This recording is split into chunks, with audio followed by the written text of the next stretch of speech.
चारों तरफ जीवन शैली का बहुत बड़ा जो आयोजन हो रहा है, जीवन शैली की बहुत बड़ी सेमिनार हो रही है, जीवन शैली के बारे में कई एनजीओ खुल गए हैं और उसके साथ साथ में अस्पताल के अंदर, स्कूलों में, कॉलेजों के अंदर जीवन शैली के बारे में बहुत कुछ बताया जाने लग गया है, क्योंकि हमारी जीवन शैली बिगड़ गई है। इसीलिए जो आज का हमारा एपिसोड है कि नियमबद्ध जीवन आज की आवश्यकता। ये नियमबद्धता क्या है? नियम हम किसे कहते हैं कि नियम हर चीज के नियम होते हैं। और ये नियम कहां से आए? ये नियम अनुभव से आए। हमारे ऋषि मुनियों ने योग का जीवन जिया और वो प्रकृति के करीब रहे और उन्होंने जो अनुभव किया वो प्राकृतिक नियम बन गए। उसी तरह से जो स्वास्थ्य के फील्ड में काम करने वाले हैं और स्वास्थ्य के बारे में उन्होंने जो जो चीजें अनुभव की वो स्वास्थ्य के नियम बन गए। उसी तरह से शिक्षा के क्षेत्र में काम करने वाले लोगों ने शिक्षा के नियम बनाए। हर जीवन के हर क्षेत्र के नियम है और उन नियमों का पालन होना आवश्यक है। अगर सड़क पर कोई नियम ना हो कि कीप टू द लेफ्ट, तो क्या होगा कि व्यक्ति ऐसे ऐसे घूमता रहेगा और मिनट मिनट में एक्सीडेंट होते रहेंगे। अगर ट्रेनों के चलने का कोई नियम नहीं हो, कोई कंट्रोल ना हो, तो रोज एक्सीडेंट, हर दिन आए दिन एक्सीडेंट होते रहेंगे।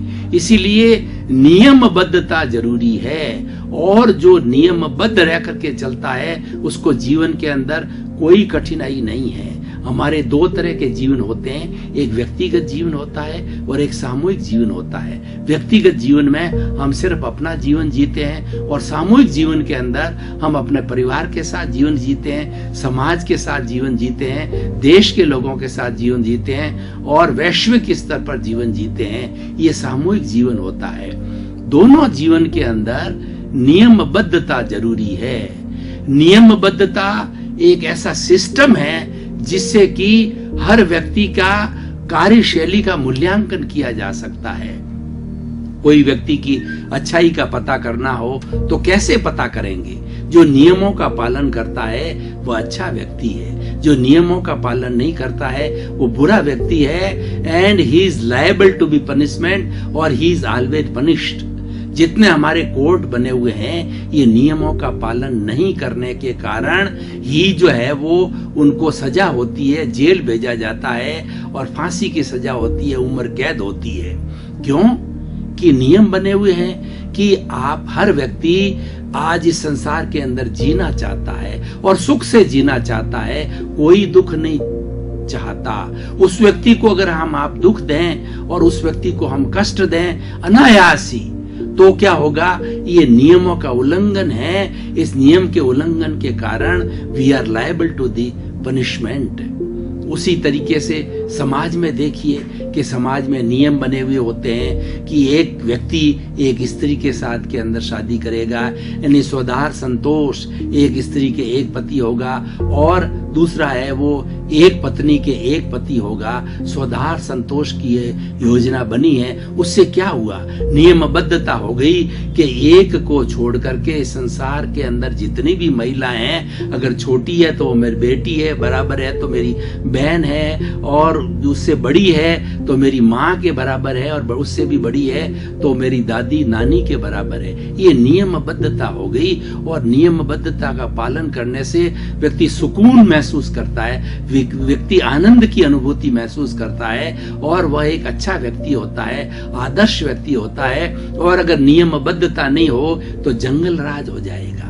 जंगल राज में क्या होता है कि कोई नियम नहीं होता है, कोई जानवर किसी को खा रहा है और छोटा छोटा प्राणी बड़े प्राणी को निगल जाता है। जैसे मछली है वो छोटे छोटे जीवों को खा जाती है, छिपकली है छोटे छोटे जीवों को खा जाती है, जीवो जीवस्य भोजनम है, सिंह है वो बड़े बड़े जीवों को खा जाता है। उसी तरीके से ये उनका कोई नियम नहीं है और नियमबद्धता न होने के कारण वो जंगल राज कह जाता है। अगर हमारे मनुष्य के जीवन के अंदर भी, मानव जीवन में भी अगर नियमबद्धता होगी ना होगी तो यहाँ पर भी एक जंगल राज हो जाएगा और हम सुरक्षित नहीं रहेंगे और हम आनंद का जीवन नहीं जी पाएंगे।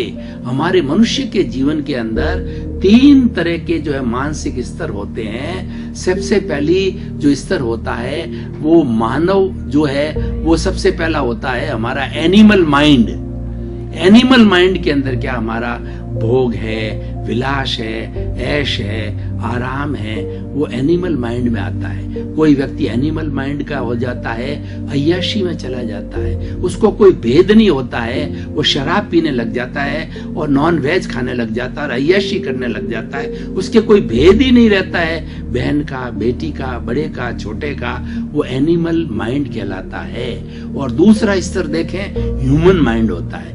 ह्यूमन माइंड होगा वो नियमों का पालन करेगा और हर एक के साथ के अंदर अच्छा व्यवहार करेगा, शांति से जीवन जिएगा और अपनी सीमा में रहेगा, अपनी हद में रहेगा और वह हर समय प्रयत्न करेगा कि मेरे द्वारा किसी को कष्ट न हो और नियमों का पालन करते करते काम भी वो नियमबद्ध करेगा, प्रकृति के नियम पालन करेगा और उसके साथ में स्वास्थ्य के नियम पालन करेगा और अपना जहाँ व्यवसाय है व्यवसाय के नियमों का पालन करेगा। ये ह्यूमन माइंड है। और तीसरा होता है कि हमारा सेलेस्टियल माइंड, यानी वो ईश्वरीय दिमाग होता है। वो व्यक्ति ऐसा होता है, वो परमार्थ करने वाला होता है। और जितने हमारे साधु संत है, त्यागी पुरुष है, आचार्य लोग हैं जो कंचन कामिनी से मुक्त हैं और जिनका कोई घर नहीं, जिनका कोई परिवार नहीं, जिनकी रसोई नहीं, जिनके कोई संबंध नहीं, सन्यासी लोग हैं, वो होते हैं सेलेस्टियल माइंड के होते हैं।